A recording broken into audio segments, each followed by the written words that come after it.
Hello and a very warm welcome to the Internet of Things Made Simple. I'm Larry by Humor. This is the 8th episode in our COVID-19 series, and I thank you for joining us. And a big shout out to our new listeners. I guess you guys really have watched everything on Netflix, as we've seen a spike in traffic as of late, and I thank you for that. One episode that garnered the most response was when I said almost everyone complaining about self-checkouts is a hypocrite. The reason was that you may not use one at the grocery store, but most people no longer go into the bank to take out cash or to a travel agent to book a flight. It seems the only reason that they were against self-checkout was because they were too afraid to use automation and confront a cashier who's just standing there and you're walking around them. This really seemed to piss people off. Not like death threat level being pissed off, but not far off in some cases. People were saying that I was advocating putting people out of work and it was a rich guy trying to justify my actions, blah, blah, blah. Now, things seem to have changed and I feel a little justified by my statement, and I think we have COVID-19 to thank for that. More people than ever before are using self-checkout and online services. And unlike before, most cashiers or bank tellers don't really mind. So in this episode, we're going to explore that topic a little more. Has COVID really removed much of the opposition to automation that once existed? We'll look at why this might be the case, why it's not a bad thing in today's environment, and how this may change things going forward on a permanent basis. One reason why things have changed is likely obvious to most. Most people want to reduce the level of face-to-face interaction that they're having, especially in the close proximity that you would have in the event of checking out at a grocery store or dealing with a bank teller. I first noticed this at my local grocery store. It seemed that people who'd never used self-checkout before, based on the blazing speed they were scanning things through, had now ventured down this path. The same held true at the ATM, where I got to listen to this fascinating older couple argue about how much money to take out for 2 to 3 minutes. It was just invigorating. This brings up a more interesting question. Is this trend permanent? Nobody has to tell millennials, and whatever you call the younger group, about the value of smartphone-based apps and ordering things online. They already have this down pat. They've mastered it, scanning your checks. They have no problem doing that stuff. But I think this trend will be accelerated among the population who are not regular users of this kind of technology. No, I don't mean they're going to start using TikTok and all that stuff. I just mean that they're going to start using automation like the rest of us. But will it stop there? Many will start to embrace the self-help kiosks at fast food restaurants when they open, and other ones I think will start renewing their driver's license using other kiosks. And while I've been doing this for a while, I noticed there was a bit of a lineup at the propane tank filling station. So I guess more people are trying that too. I think this is a trend that's going to continue going forward. So there seems to be a lot of movement on the consumer side, but what about companies themselves? We're going to cover that next.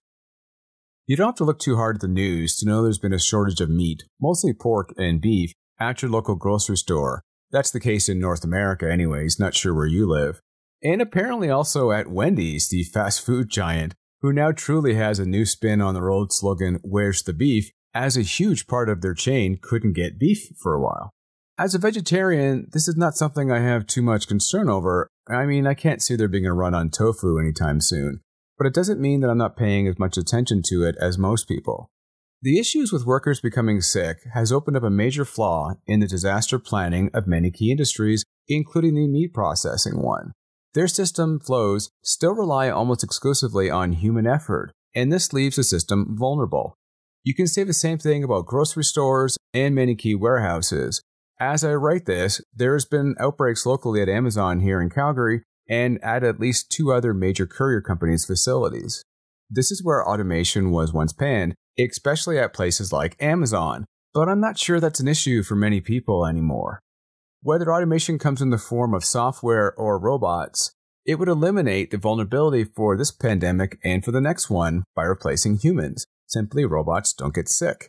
Before, the rationale behind moving towards automation was solely based on finances. Was there a savings to develop a system and to pay for the implementation of automation as opposed to keeping a human in that role? Now, many companies will have an alternative reason to move forward in automation, as it is a means to ensure their operations continue to operate at full speed, And I'm not sure of as much argument to this anymore. I mean, most of you guys don't want to eat tofu, right? And you want to have your Amazon packages come in. So we'll see if people still complain that much about automation in these areas. In the third point, we talk about how automation can help protect countries during crisis times by keeping things more local. The past 2 decades have seen a huge rise in globalization, and I don't care where you stand on that politically. What I'm talking about here is the finances part mostly, but also the security of a nation. When factories move or roles are outsourced to a foreign country, it is almost always for financial reasons. We needed to make the move to stay in business is the company's usual line. This seems to fly with most people during normal times, but we're no longer in normal times. When chips are down, countries tend to look out for themselves first. So while you may get a piece of vital equipment or a service during normal times with no issues, a country might choose to keep that production to themselves during a crisis like this. This was the case with some key protection gear for first responders, as an example. There was outrage about the fact that we no longer manufactured much of this domestically. But these companies, as they claim, were no longer able to pay North American level wages and the cost of higher safety standards, and remain competitive on commodity products. So what do we do? This is where potentially automation can come in. A factory that is fully automated might very well be able to compete domestically with overseas production and can protect us during tough times when people don't want to share. Sure, this means the average worker wouldn't get a job, but they weren't going to get them anyways with the factories overseas, right? Will this work? I'm not sure. There would be some spin-off jobs for these factories. You're going to have repair technicians and people designing the automation, but I'm not sure if the idea would fly politically. In the final segment, we talk about how robots might start doing jobs that people don't want to do because they're too dangerous. If I were to ask most of you to pick a job or a role that a robot does in place of a human that is extremely dangerous, many of you would think like me and think of the little robot that goes with bomb technicians. I'm talking about the little robot the technician sends in to assess the situation. The idea is if the bomb detonates, only the poor little robot bites it and not a human. So that most people are okay with that. I don't recall ever hearing someone protest that. Oh my God, I can't believe the robot is stealing a human's job. Everyone simply sees the value of the robot here in protecting against human tragedy. I think this thinking might start to extend further into other areas. The first obvious area is healthcare. I can see the first interaction at an emergency room now being with a screen with a nurse talking to you, or even a robot at some time in the future.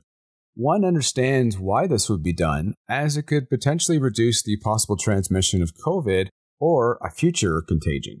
I think it could even go further than that, though. How about delivering medication and food in the hospital to people who are contagious, or even taking their blood pressure? This could happen in the near future. But will the same acceptance extend to other areas? There have been a lot of infections with Uber drivers, delivery people, and workers at grocery stores. Will COVID move forward the acceptance of such things as automated cars, drones, and stores that don't have a cash register like the Amazon ones that have been highly panned?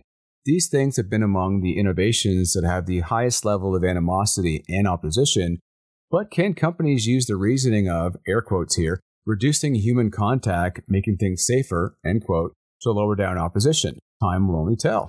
When we come back, we'll wrap this up. In many ways, COVID-19 will change society forever. Just look at our grandparents or parents, depending on how old you are, who grew up during the Great Depression. That affected them for the rest of their lives, in good and bad ways. I have to think it'll affect us going forward. Even in a couple of short months, it has changed so many things, some of which we've covered.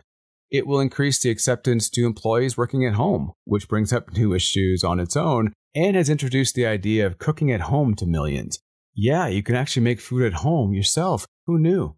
That brings up the final question. Will it further reduce our opposition to automation? I think it already has, and it will further, depending on how long this stuff goes on for. How much so? I think it depends on how long people are nervous to go shopping and on the subway. Well, thanks again for listening. If you haven't so ventured, please check out our webpage, the Internet of Things Made Simple.com, which has some phenomenal material on IoT. If you have an idea for an episode, we'd love to hear from you, or for any other reason for that matter. You can reach out to us on our Facebook page, surprisingly called The Internet of Things Made Simple. If I'm personally connected to you on LinkedIn or any other way, drop me a note that way. Thanks again for listening. Stay safe. I'm Larry Humor.